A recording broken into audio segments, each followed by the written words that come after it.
Life isn't perfect, and neither are we. Nope. But we know how to face our fears And have some fun.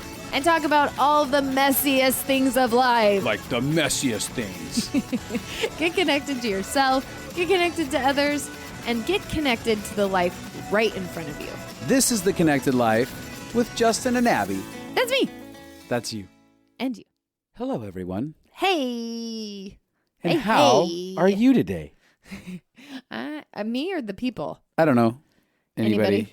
It's not like I'm listening to them. It's not like if they're like, let me think. I'm doing pretty good, Justin. This is like a really narcissistic relationship where we talk all the time and they you listen. just listen. Listen to what I have to say. They know everything about us. We know nothing you know about what, them. Though? That's not true. Because I get a lot of emails weekly. We do. And I get to hear everyone's story. Oh, yeah, that's true. And I love them. There's actually some pretty wild stories. I think there's some pretty cool stuff that I get to hear weekly. Oh, so it's not really like narcissistic because I spend a lot lot of time reading through emails. Yeah, so and basically, then being overwhelmed you're and not draining responding our to lives, everyone. people.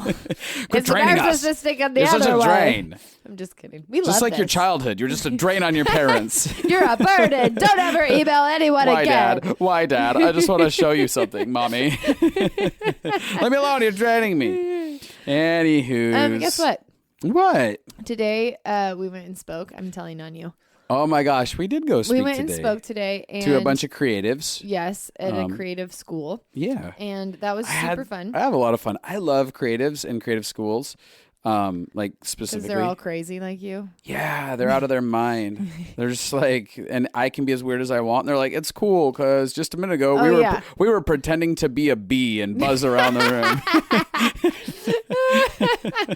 It's true. At one point you were talking about this like hippy dippy thing that you did when you were younger, and all of them were like, "Oh, we do that like for the school." That's we do. Yeah. They literally have verbatim done this thing that naturally happened in my weird life. Yeah. So I loved do it. like that. What are you telling on me for? The reason that I brought it up is because when you got done speaking, the class like spontaneously stood and applauded you, like standing ovation. But it wasn't like somebody was like, "Okay, Justin's now done. Would you thank him?" It was like everybody just erupted in praise of you, and I delighted in it. I didn't know what to do with it. You were I was so like, cute. I don't know what's happening here. I don't know why you're doing this. I'm just kind of smiling, and I literally said, I don't know what to do with that, but thanks.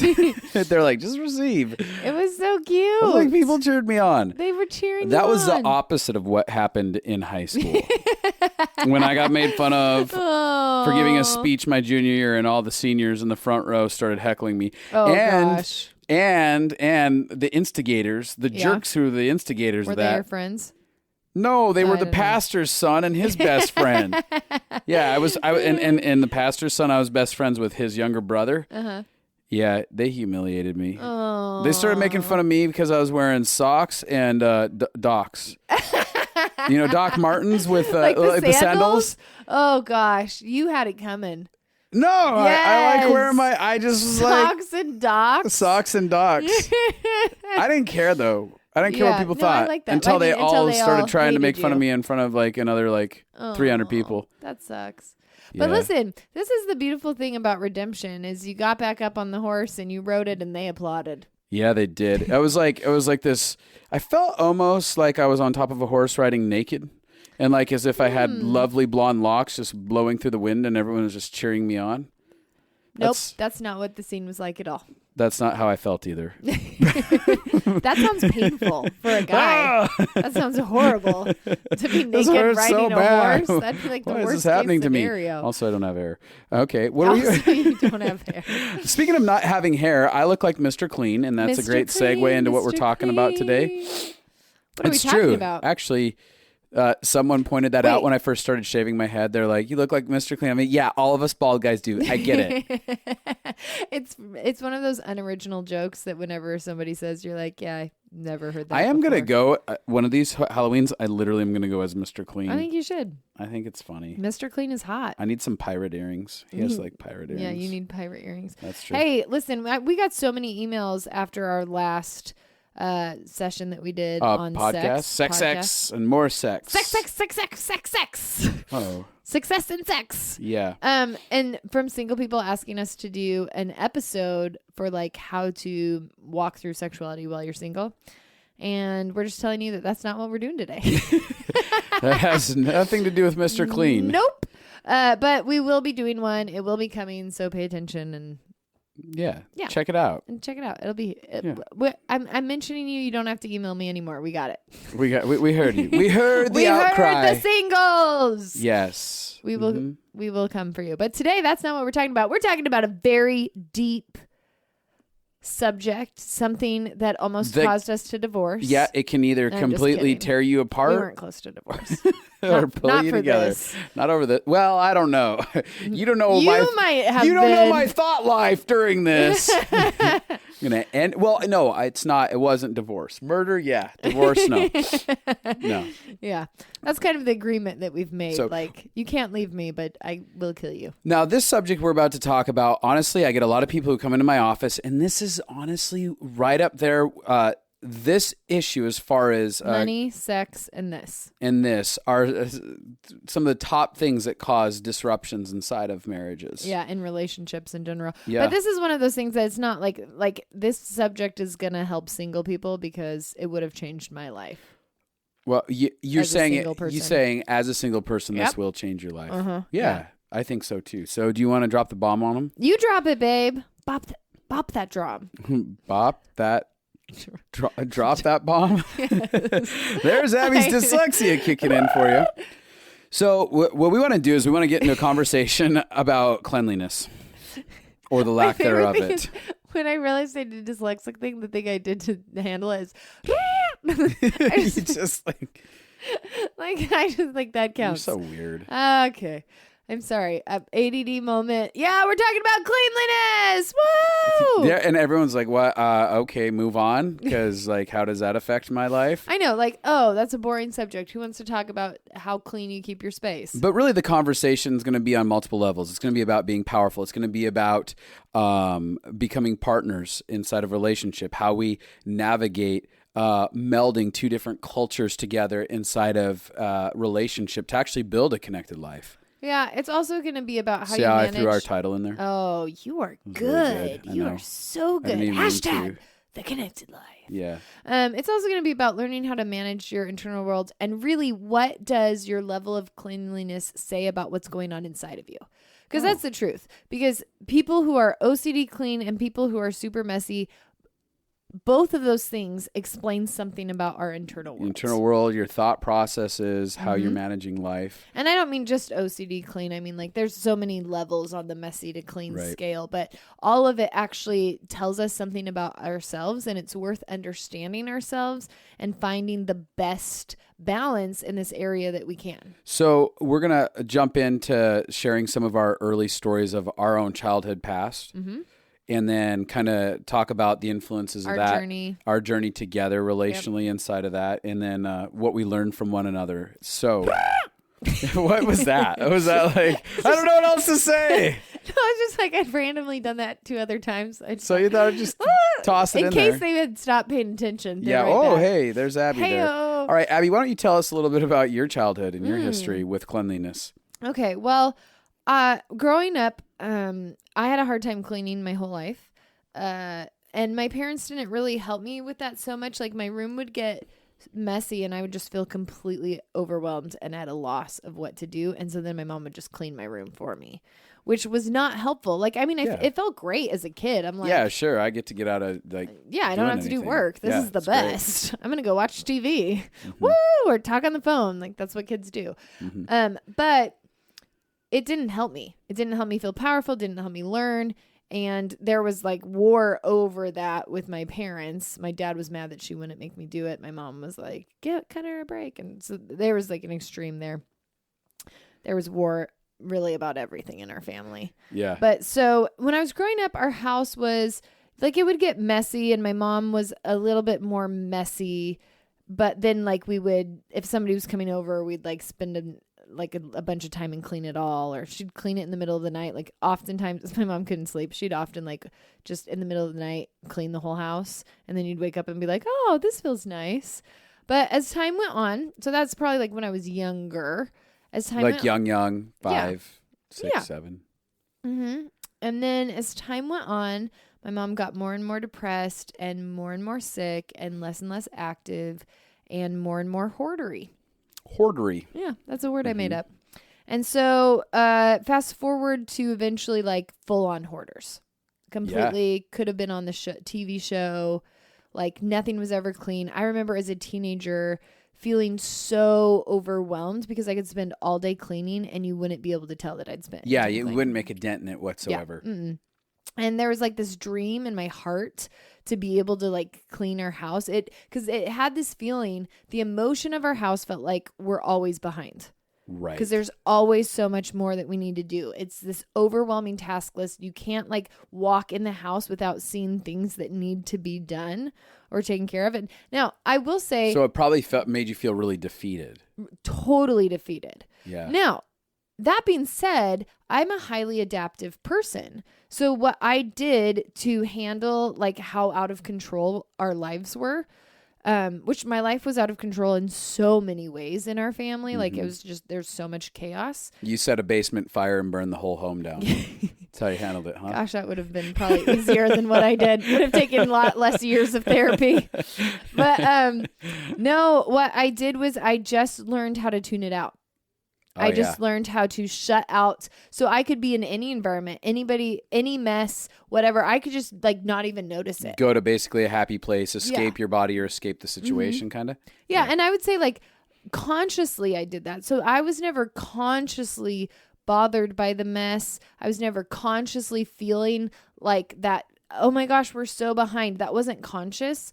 But when I look back, I'm like, those were the emotions I was feeling. Right. All the time. All these apps running in the background saying like, yeah. And then once I got into a clean environment years later, it was like, I this feels different. Like this is, I don't know what to do with this. This is a crazy experience. This is so weird. Because it's like a clean house. You're like, you feel like you're starting at ground zero. Right. Where I felt like I was starting a mile behind every day. And so I grew up definitely with no value for cleanliness. I mean, I had a little value in the sense that I didn't want to be a hoarder. Right. But not in the, I mean, like my parents didn't really teach me. And what I didn't know growing up was that I had dyslexia. And one of my symptoms of dyslexia is that I can't sequence things. And this is kind of same with ADHD. I like to talk about how I was an ADHD cleaner.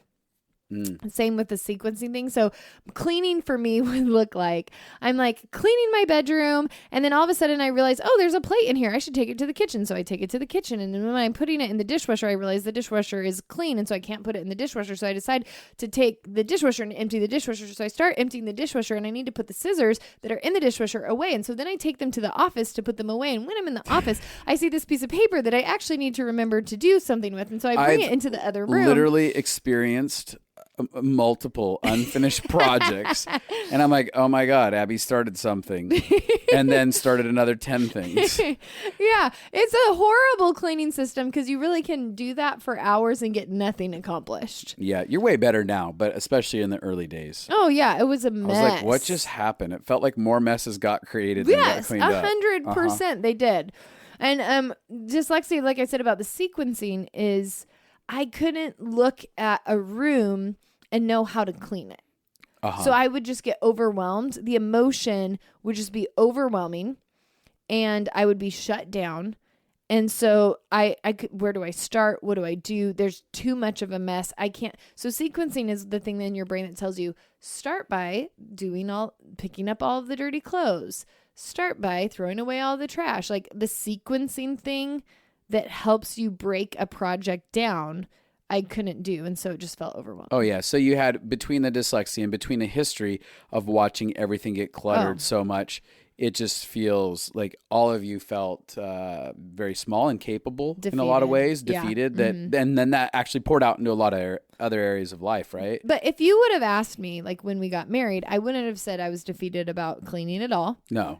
I wouldn't have said I had a problem with cleaning. I would have just, like, I thought I lived in a normal amount. I lived much cleaner than what I grew up. When you look at the normal scales, you're like, I'm not a hoarder. Yeah. So I'm like, I'm doing great. Yeah. So for instance. But in looking back, I can remember conversations my roommates tried to have with me, and now I understand. Yeah. I'm like, oh, I get it now. They Sorry. sure didn't help me out. To give an example of kind of your home and the clutter in your home, or what hoarding looked like. Maybe we could describe when we cleaned that house out. Yes. Together a little bit. It was actually a pretty miraculous for me to actually head up. We had, I think, 7 people. We had to hire a couple people with us, and I headed up everyone's cleaning efforts to clean up the house. 2 floors of a home, basement and upstairs. And we'd already gone through the basement years prior and gutted a big portion of the basement out. Yep. Now, upstairs, when you walked into the house, there was literally like a pathway to the couch. There was a pathway to But the couch wasn't like... There was only probably one seat on the couch. There's only one seat on the couch because there were stacks of everything on that. And then there was like stacks all around the one chair that Mom sat in. And then going over into the kitchen, you couldn't even use a table at this point. No. There was just a pathway through the whole house. Yeah. That was it.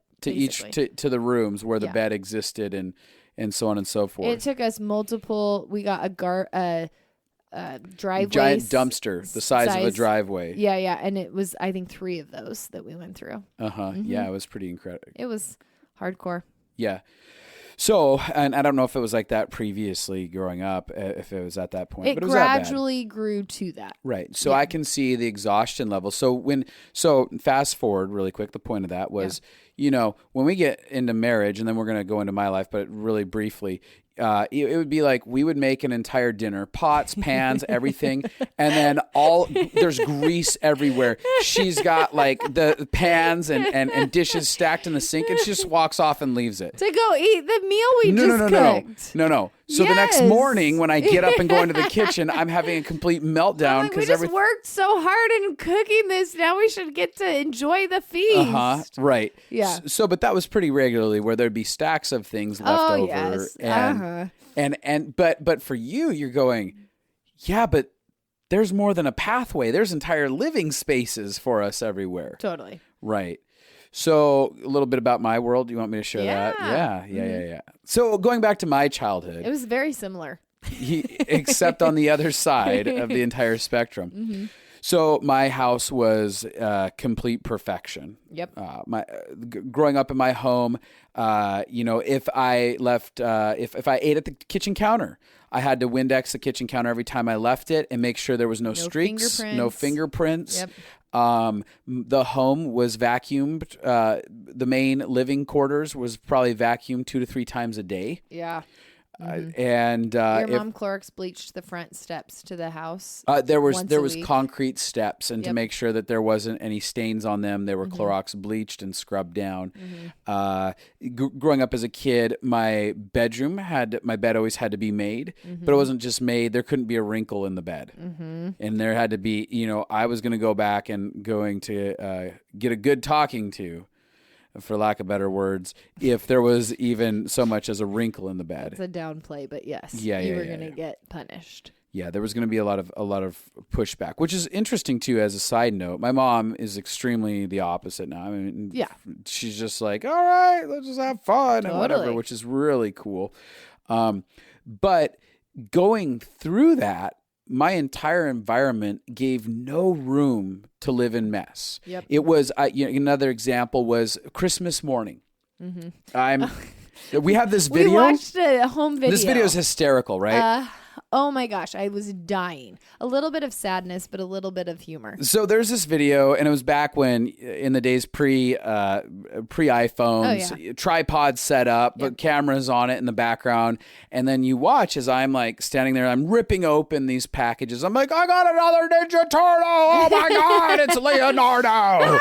That really was what you were doing. Yes, totally screaming, so having a meltdown. I'm throwing paper everywhere. I'm like, Mom, Dad, Mom! You're so excited about what you got. Oh my gosh. Your mom is not paying attention because literally as you are taking the wrapping paper off of the thing. It's not even off the present entirely. She's already taken the paper out of your hand. That isn't even, it's still on the package. She's like taking the paper from you as you are taking it off the package. And it's going so into that you can't even throw it away. Like it can't even, it's a meeting going into the trash bag. Yes. You know, and dad's off in his own world in his recliner. Yeah. And you're like, whatever. Dad, look at what I got. Look at what I got. And your mom's like so focused on cleaning, she doesn't notice. And your dad's so focused on his world. Like things that are thrown out. Yes, Justin. All right, let's pick up. Let's clean up now. Yes. Yes. It's pretty sad. So what's happening is we're not there. There's no sense of being present with each other. Oh yeah. Because there's this mess needs to be immediately cleaned up and taken care of. Absolutely. So I grow up and I need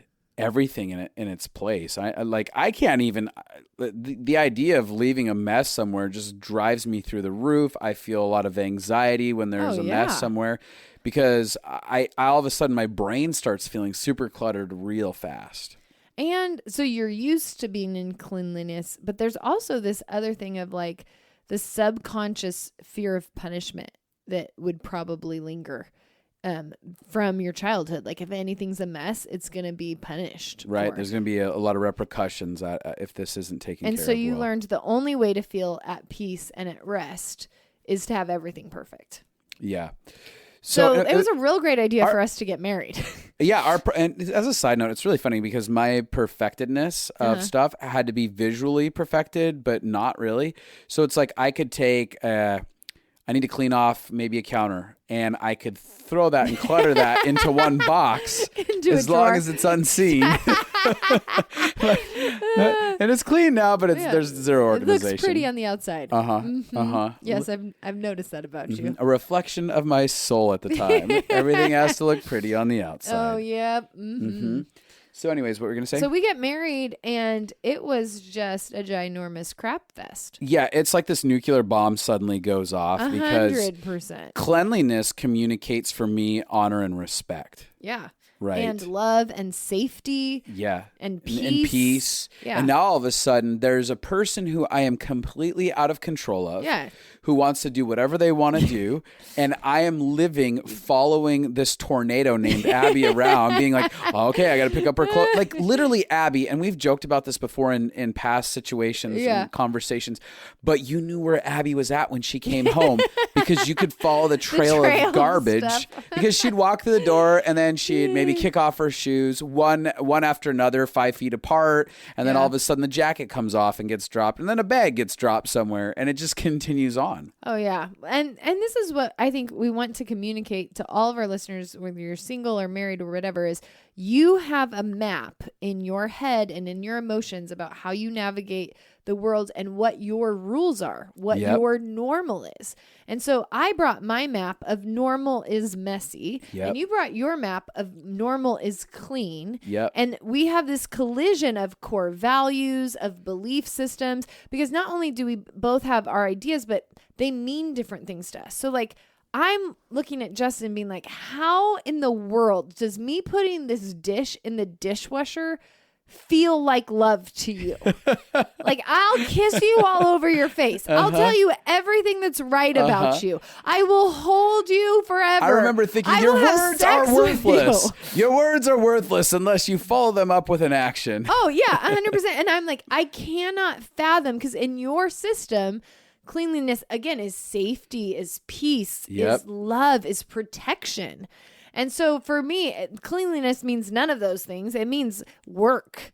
And I'm like, ugh, I've got other things to do. And I grew up chronically sick. And so I've learned like to conserve energy. So for me, I'm thinking I'm not going to use extra energy on this thing that doesn't matter to me. Yeah, I'm going to conserve my energy to do something that I feel like is productive. Mm-hmm.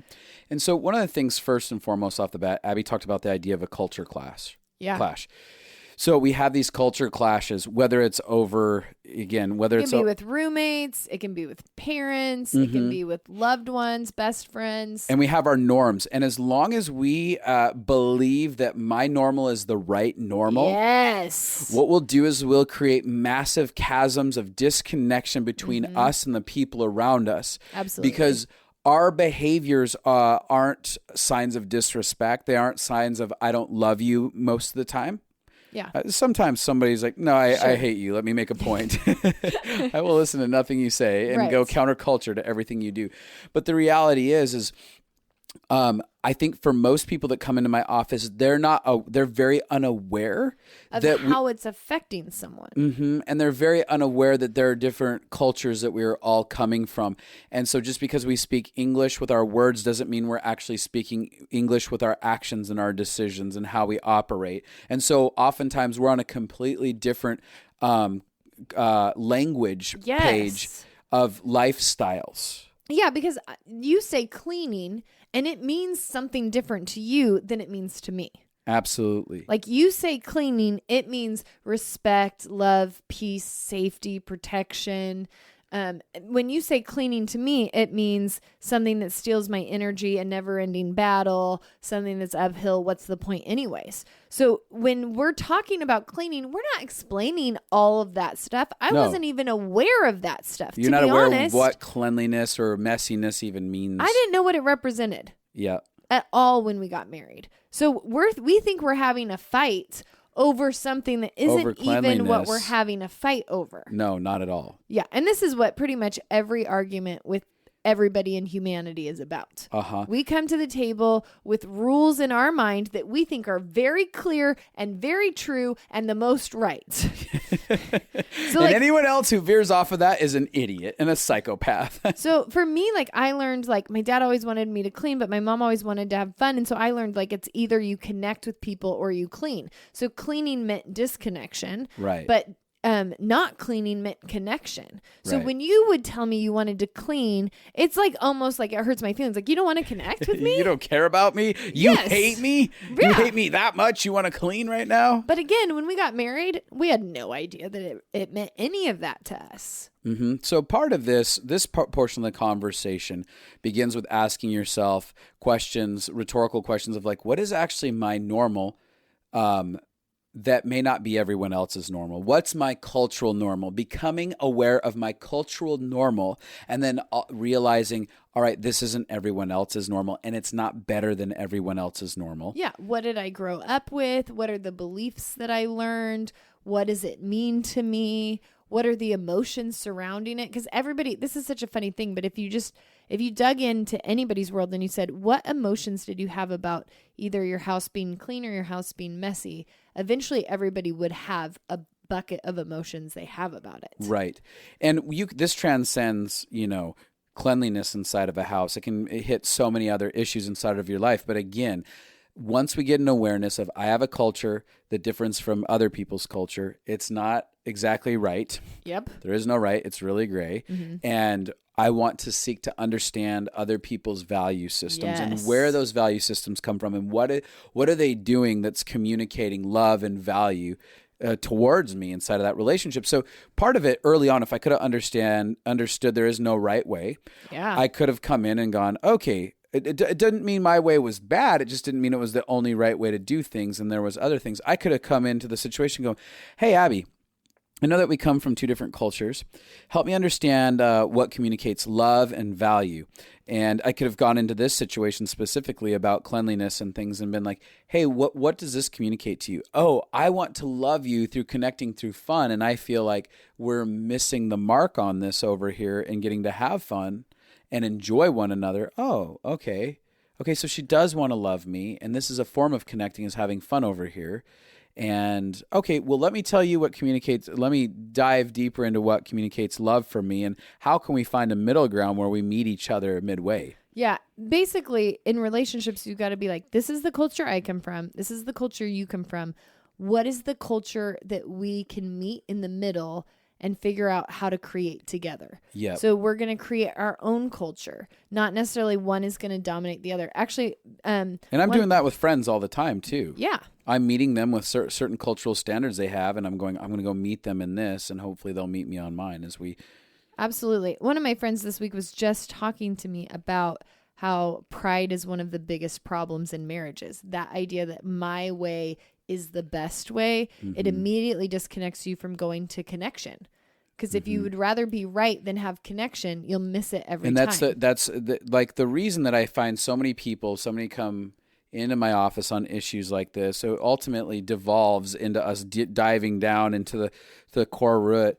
And all of a sudden we go, oh, you don't really care about the other person over here because you have to be right. And that's all that matters to you. Yeah. And as we look into that and we go, oh, what if my value wasn't to be right, but my value was to be connected? My value was to understand. Yeah. First and foremost, and build from that. And this is what I would like to tell people too. When you have a culture that's deeply ingrained and has a ton of emotional triggers, which I would say some people might grow up in houses that are less extreme than ours. Yeah, they're just middle ground. They may have less emotional triggers than ours. Yeah. My emotional triggers were pretty deep and yours were also. But I just want to give, we had worked together in the area of creating our own culture, but it took us a few years because changing a culture that is deeply ingrained into you, that's changing all of your habits, your thoughts, your beliefs, that doesn't happen overnight. And if you want lasting change, you actually are going for coming to the middle consistently. And so it took both of us compromising for years to get to a place. And what will happen is when these culture clashes begin and all of a sudden the lava's at the surface because volcanoes have been blowing all over the place. You don't love me. You don't care. This needs to change immediately. And then people start pursuing the shift and the growth together.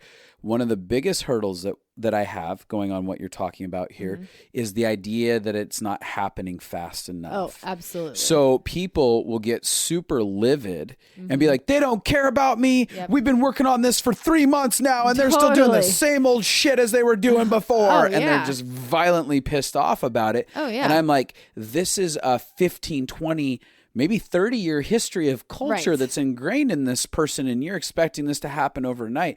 And so helping people to readjust their expectations to go, hey, this might take the next 5 years of us readapting and rebuilding and restructuring mentally, emotionally, relationally to build this entire other culture. And so what it's going to take is a deep sense of grace and compassion for each other and an understanding that we're actually for each other wanting to change. And one of the things that we did specifically for this, because I would say we both had to compromise, but I had to learn something and you had to unlearn something. That's true. So for me, what we did on the journey of taking years to change would be, I would tell you, hey, I did this and this and this and this today. Hey, I wiped off the counters today. Hey, I saw that there was a dish in the sink and it wasn't mine and I just put it in the dishwasher. I had to tell him all the little things that I did because he literally wouldn't have noticed because they were so little to him. And to me, I'm like, I'm changing my habits. I changed the way that I thought about this. I changed one thing. And so every time I did something that was different than my normal, he could have always, and in the beginning, he was like... An extreme version of what I felt was, congratulations, idiot, you're being an adult. Totally. That's exactly... I mean, that's basically the emotional response that I had. Oh, you did. Mm-hmm. Yeah. But, and honestly, there are so many people that identify with this because I've met with other people from my background. And so suddenly their partner decides to do what we would consider just normal adult things. And they're like, but I took out the garbage. They're like...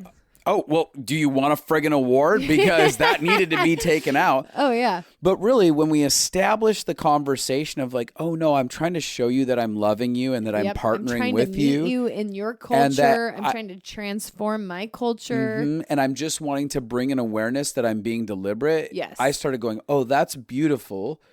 You're not just trying to say you're doing a basic human need. I'm trying to show you my intentionality. Yeah. I'm trying to tell you, hey, I'm thinking about you. And hey, I actually want to learn how to do this. Totally. So we started creating a culture that invited those types of conversations. So I'm going to talk a little bit about how I learned to grow towards you. One of the things I would say is, and I tell people this not to have shame about this, I had to have you teach me about how to clean. I had to and I had to do it for a couple of years. Yeah. It's not even now I'm dyslexic. So I learned my short-term memory is less than normal people's. And I have ADHD, which short-term memory is less. But once things get into my long-term memory, I understand. Yeah. And we're 11 years in, and a couple times you've actually put the toilet paper on correctly. So that's a win. Right. So what I started doing is I would be like, okay, we're looking in this room. Tell me how you think about this room. What are the things that you see would need to be cleaned? Because I couldn't even, what me and Justin lived at was cleaner than I had ever lived in my life. So when he was like, you don't even see the mess, I'm like, yeah, I really don't. Yeah, there's literally piles of clothes in different spots all over the room. And I'm like, oh, I didn't even notice that. I have trained my brain for years to disregard mess. So now you're asking me to untrain it. The thing that helped me survive my childhood, you're asking me to let go of, and I don't know how to do that instantly. So I would ask him questions. Hey, the kitchen is a mess. Tell me how your brain would break it down. What are the things that you would do? And I remember I began this journey before you. I had a friend that I would come have sit in my room. I'd say, tell me what to do to clean my room. I'm like 24 when I'm doing this. I'm like, not 17. And she would be like, okay, pick up all of your clothes. So I'd start picking up my clothes. I'd start doing my ADD thing where I'd get distracted. She'd be like, no. She was like a cleaning like yeller to keep me on track. And so I would like pick up all my clothes. She'd be like, hang up the clean ones. Now put the dirty ones in the hamper. Now take all, nope. Now take all the dishes. Gather all the dishes. No, don't do that. Don't try on those clothes. You don't need to try those on to see if you need to give them away right now. You just need to take your, now put all of the dishes in the kitchen. Don't do the dishes. Come back. And so she would just hammer at me. And so when we got married, I would have to have you do the same thing. I'd be like, and I'd have to have you help me in the kitchen. Can you help me clean the kitchen? I want to clean it with you. Help me. Like you would want to clean things as you cooked, which made no sense to me. Yeah. I'm like, why would we do that? But so I would ask like, okay, how does why do you want to do this? Why do you think this helps? What do you think it because like just the simplicity of things like, oh, but if I clean this pan right now that I don't need it, I literally, while other stuff's cooking, by the time I'm done, almost all of this is clean and there's not some overwhelming mess and we can just go on and just eat. Now, not everything could be clean, but things could slowly be cleaned as it was happening. So like I actually had these strategies that I gave her that was like, this could actually better our life in the moment. Yeah. So I listened to him and listen to how he thought. I actually was really curious. Help me see how you think about cleaning. Help me understand your emotions. Like when you look at, I would go into a room that felt messy. When you look at this room, tell me how you feel about it. He'd be like, oh, this looks easy. It looks like I could clean this in 5 minutes. I'm like, what? But again, my emotions are still showing up from my childhood, right, which is all you cleaning can feel a room is all day. Yep. It will never be over. And so I would be like, oh, you feel like this is easy. Okay. And so I'd start to grab those nuggets from you about how you thought, because I was wanting to learn. Now, I will say that something that both me and you are good at is there wasn't codependency in this area. Yeah. So codependency is where people change all of who they are to make someone happy. Yeah. And it's not really sustainable. Oh, and you didn't give a crap if I was happy, really. At the end of the day, you're like, I don't care. And in fact, the more angry you are, the less I'm going to do this. Yeah, neither of us like to be controlled. So we were not going to be codependent. Real. We weren't going to win by controlling each other. But being codependent isn't helpful. And we're not talking about that. When we talk about coming into the middle, we're talking about balance. So I understood I need to be more clean. I also understood Justin needs to be more messy. Yeah, and I want to say, can I say something about me on my end? One of the things that I had started realizing is that my life had been passing me by because of my need for cleanliness.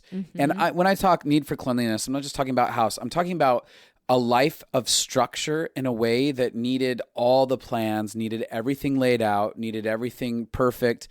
And what I was doing is I wasn't getting to just live in peace. I was losing moments. I was losing experiences. I was the product of the child sitting at Christmas who is on the receiving end of not being heard. And now later on in life, people are almost having their Christmas moments. Look at me. And I'm like, oh, let me grab that and take care of that. And I'm just this busybody who's like missing out on the celebration of the human condition. And it's interesting because the thing that's supposed to bring you peace actually was stealing your peace. It totally was. And done in the wrong context. Done in the right context, actually, structure can bring an amazing amount of peace and can liberate people to get a lot done. But it wasn't doing that. It was just as much of a jail cell as living in this extreme defeat, uncleanliness. Yeah, absolutely. Unstructuredness. Because when we really get down to it, it's not about clean versus unclean. It was about structure versus unstructure. It was a life of like extreme structure versus extreme unstructure. And I think you didn't know how to be in a mess and be okay. No. Like for you learned, my external thing is dictating everything. Yeah. So I can't have peace if my external world doesn't give me peace. Right. And I think you had the thing of like, I can't live until everything is perfect. Where I had the thing, let's live before things are perfect. Yep. And so there was a huge thing of me actually having to teach you that messes were fun. Yeah, and which was one of the most radically beautiful gifts that ever entered into my life. So part of me, I went on a journey of learning how to come alive. It was a phrase that was given to me for an entire season, learn how to come alive. I just kept hearing it, and then I kept going, okay, what does it look like to come alive? And this is one of the key foundations for me to learn how to come alive, was me letting go of control of my external environment and actually choosing into the mess fully that was Abby and was the life that we were jumping into. I mean, she invited me into experiences where she's like, I don't know how this is going to work out. Let's just do it. And I'm like, oh, that just unnerves me and it's freaking me out. And then I was like, no, but this fear, this anxiety that I have is keeping me from life. I need her. I need her lifestyle, her wildness, because it's causing me to bring me to a place of just joy. I finally found joy outside of controlling everything outside of me, because I couldn't control the tornado that was Abby. Yeah. And, I was thinking about even connection with people, because I've helped you be okay with messes when people spill things or things get... somebody breaks something, you don't because you used to choose cleanliness over loving people, over relationship. Yeah, and that's the wrong priority. Literally, and I think that's part of our culture clash. I was like, don't choose clean over people, and you were like, but clean still matters, and so we were doing this pushback instead of both just coming in. Yeah, what's funny, as a side note, a story popped into my mind right now. My good buddy Marcus, about 2 years ago, I think is about when it was. I built this beautiful table with my dad. Stunning. It's just luxurious. And then we got these new chairs and this beautiful carpet under it. And him and I are sitting down one evening, and I was doing the funniest thing. He came and hung out with me, and I think I was building a Lego set. It was just a quiet, peaceful night. And he's got his bottle of wine out, and he's got this cup of wine on the table. And Marcus talks with his hands, and he's like, blah, blah, blah, blah, blah, blah, blah, boosh. And this wine goes flying. Boosh. And goes flying all over the chairs and then onto the carpet. And you can see he looks at me with these eyes, not because not because I currently live this way, but historically, with growing up as a child, this would have been the end of his life. Oh, yeah, he would have been dead. And it's funny because in this moment, as the wine goes everywhere, I have this emotion of like, oh, well, that just happened. I really hope we can clean this up. Otherwise, I've got to buy an entire new rug and some new chairs. Yeah, totally. But historically, in the past, I would have had this fuming thing. I may not have said it out loud, but I would have internally been like, you stupid jackass. Oh, yeah. What is wrong with you? How could you be so dumb? How could you not pay attention? I would have had like a violent, judgmental reaction internally. Oh, yeah. And I was like, well, there's the internet. You better go figure out how to get that out. And I think I told him, or you might be buying me new chairs. But I was Some people are like, that's still so cruel. No, it was so nice for Justin. But I was at such a level of peace, and relationship didn't get violated. Oh yeah, you weren't angry at him because I wasn't going to cry over spilled milk, so to say. It was done, and a lot of us feel like, spilled wine. Once something's done, why does it have to go into punishment? What does that solve anything? And oh yeah, and so this has totally been broken out of my life because I was willing to see the value of what Abby carried and begin to go on a journey with her to reestablish a normal inside of me. That doesn't mean I go grabbing like bottles of wine, shaking them up, and then popping the lid all over the place. But I have this value for people more than I do items and everything else that are irrelevant. When we were reading Joanna Gaines' book, is it Joanne Gaines? Joanna. Is it Joanna? Joe? Chip and Joe. All I know is Joe. So when we were reading her book. Oh, I love them so much. Yeah, we do. They're two of my favorite people. Yeah. But so she was talking about how she realized one day that her house looked beautiful, but it wasn't Stunning. facilitating life for her children. Fun, it wasn't anything. Facilitating their world. And so she changed things. She quit designing it to look beautiful, and she designed it to be functional, where the kids had room to play and room to make a mess. And so she stopped being so frustrated. And she talked about how she'd spent so much time just cleaning all of the time after her kids that she wasn't even engaging her kids. Yeah. She was actually just, and it's then you get So it's frustrated. a mausoleum. You're living in a mausoleum, basically. Yeah. You start looking at your kids as the people who are destroying your lives. Yeah. They're stealing from me rather than adding to me. Every time you clean, they just keep stealing everything from you. You know what I mean? Like, you clean, they mess it up. You clean, they mess it up. They are like evil dictators if your job is to be clean all the time. And I just loved it because, again, I can tell you that a clean house changed my life.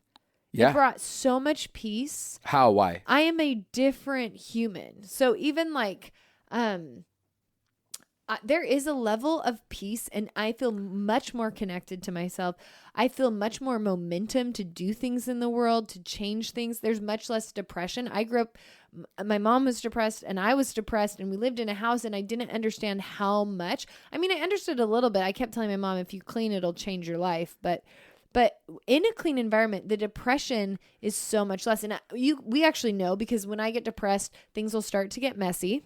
Literally. All of a sudden, I can look at the house and I know her normal of messiness. That's just like her living out of like, this is her new norm. I'm going to always have a little bit of this here. But I can watch as messiness increases. I can go, babe, are you feeling depressed and overwhelmed in life? She'll be like, yeah, how do you know? For 4 days. Are you having a hard week? or is or when I'm really sick, that happens. Yeah. But what I found is that cleaning helps me disagree with depression. Mm-hmm. Cleaning helps me disagree with hopelessness. It helps me feel powerful. It helps me like having and not like the act of cleaning, but having a clean environment actually changes my emotions about life. It actually gives me like a powerful sensation. I had this friend, and she was dating this guy, and she was like, I can literally see his hopelessness and his self-sabotage because his car is such a mess. Mm-hmm.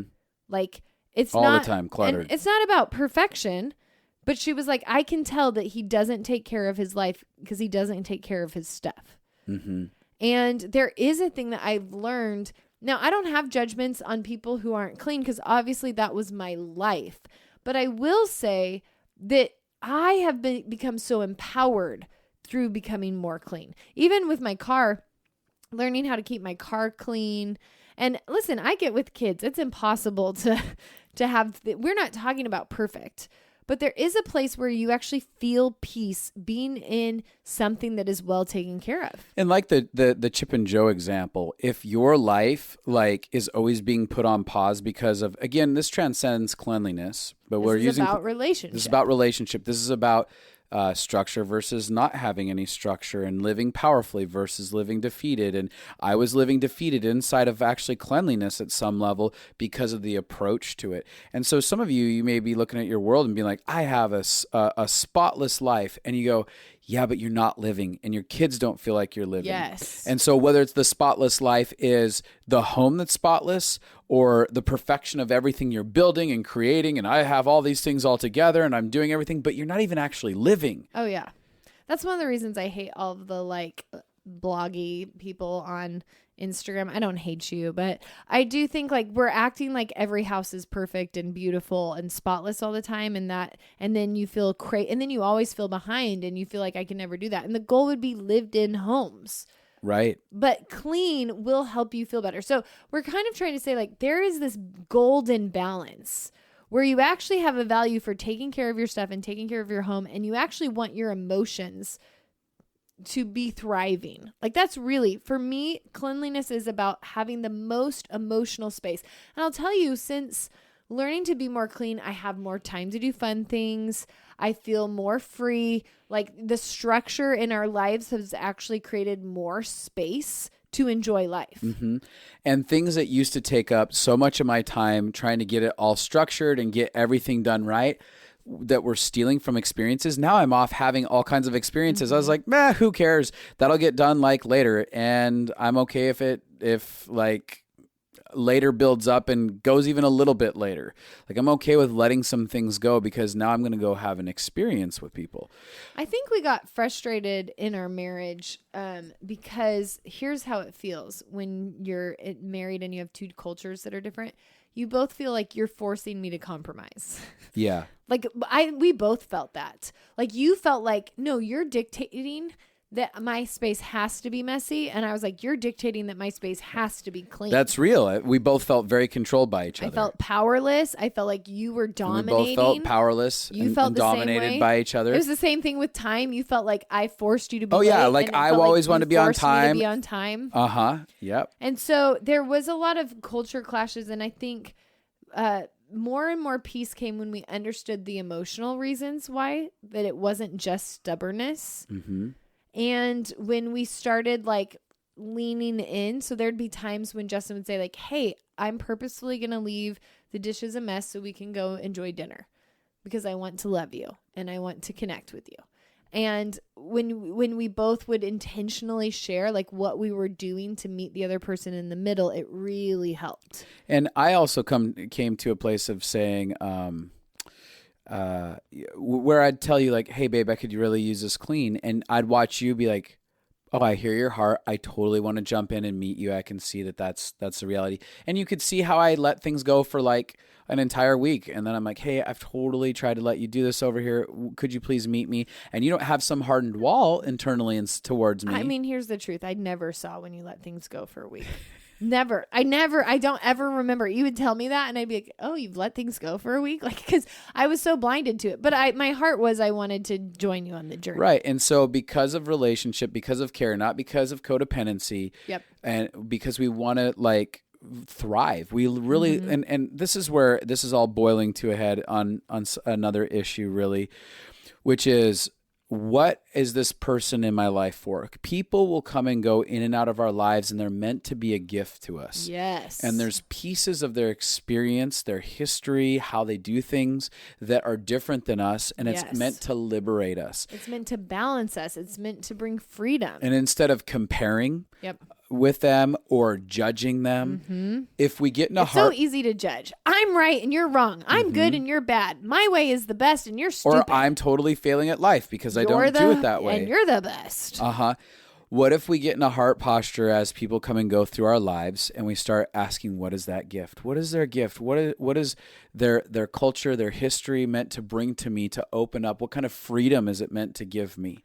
Yeah, because I think we both looked at it like I felt like I had a gift to give you and a gift to receive from you. Yep. Like I thought there is something I need to learn from him about cleanliness, but I also thought there's something about my perspective that is meant to be valuable to you.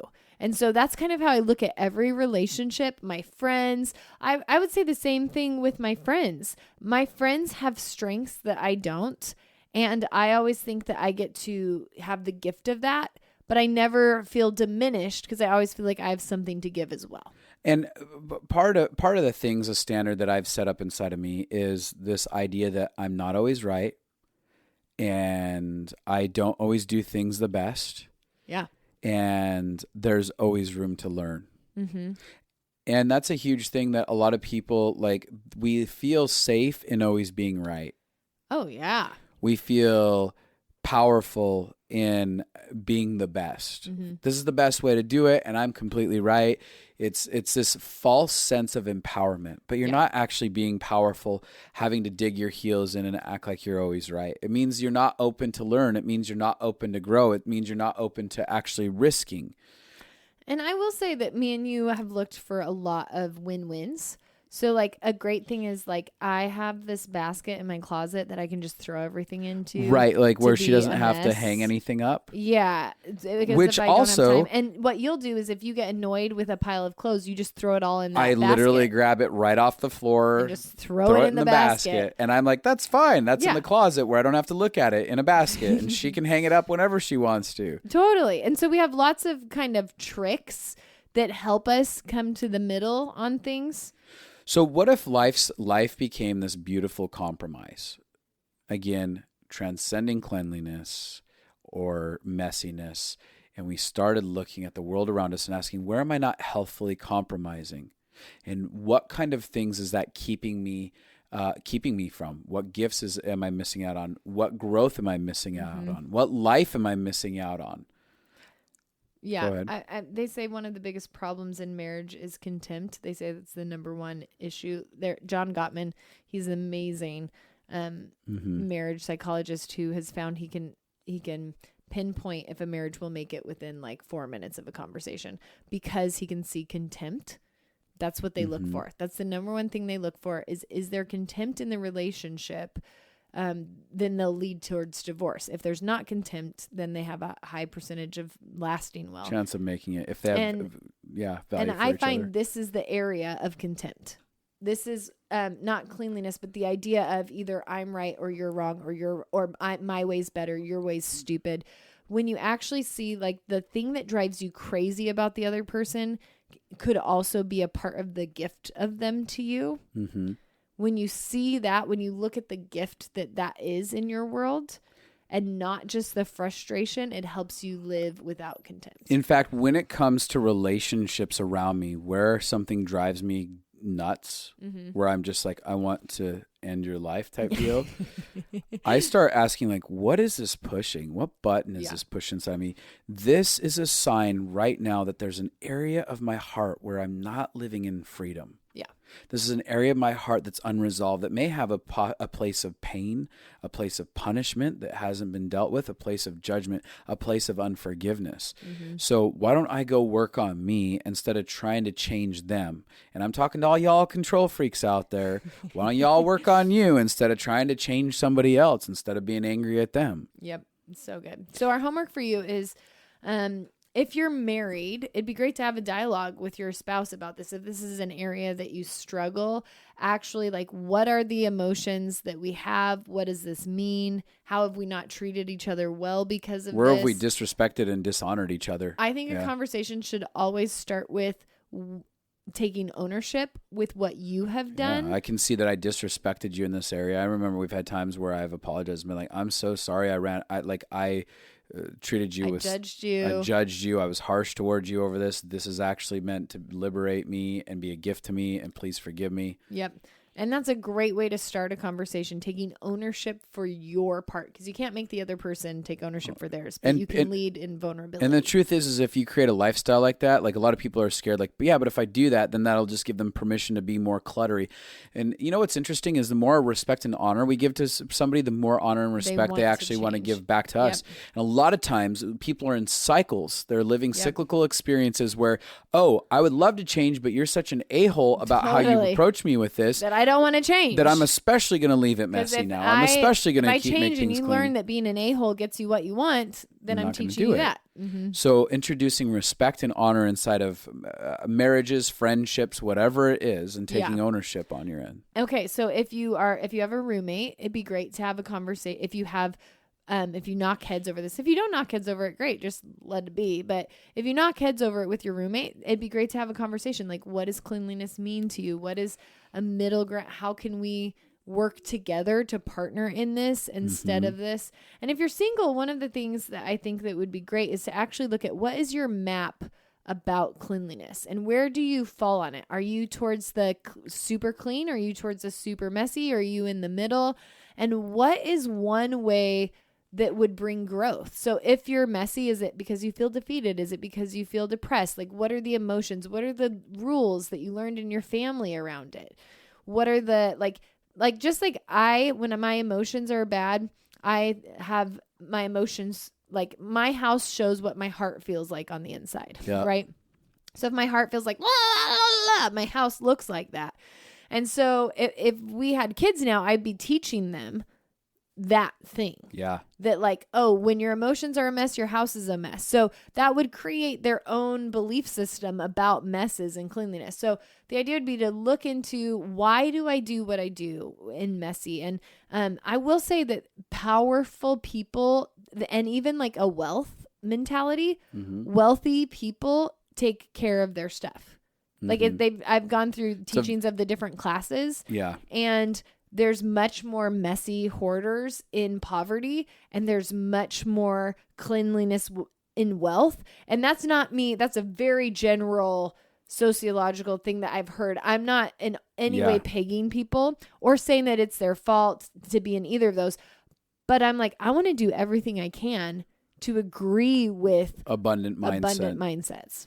Mm-hmm. And a heart of living in abundance and stuff like that. So you need to look at, do I need to let go of control more? Do I need to live more? Yeah. Do I need to allow myself to be in a mess? Do I need to force myself to not do the dishes I'm going to give this homework to some parents who are clean freaks and control freaks. Mm-hmm. I had a parent in here, and I've done this with multiple parents now who are really big clean freaks.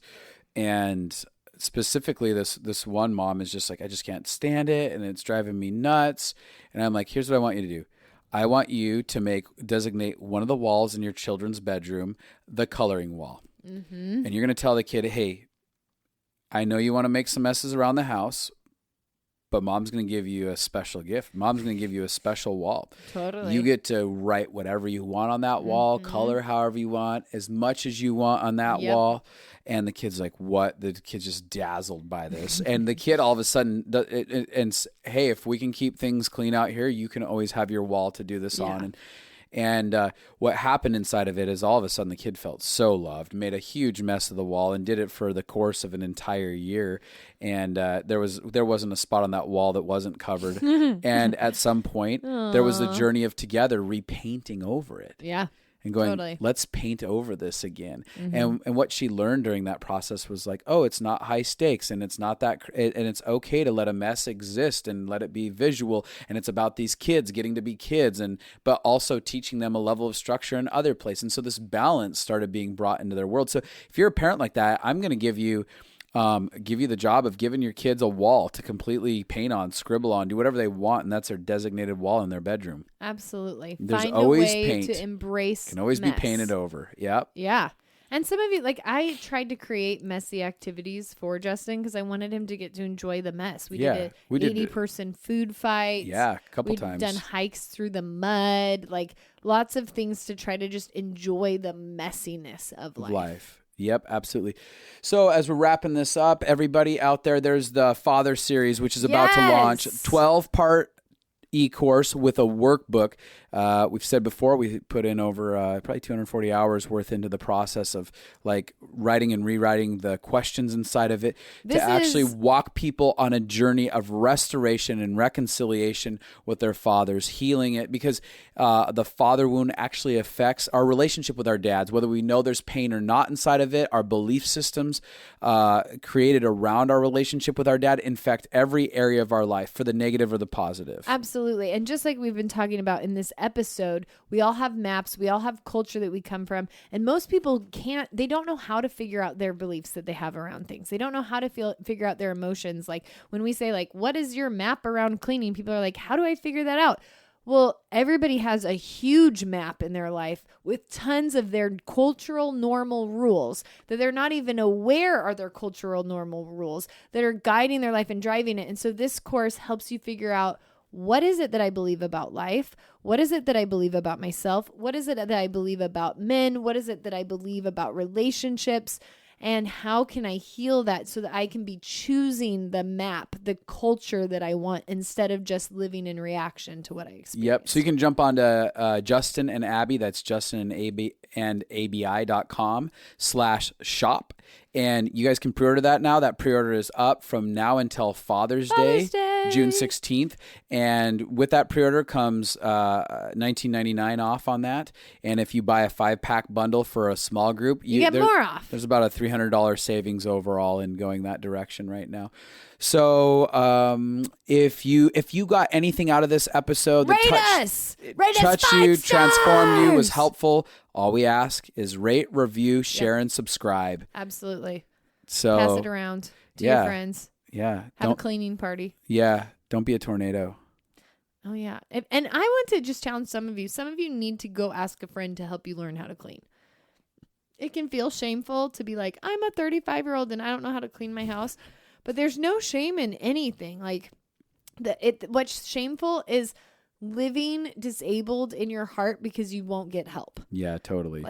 So that's my hoorah to you. I've had to ask people to help me learn all kinds of things because I didn't learn them as a kid, and that's okay. All right.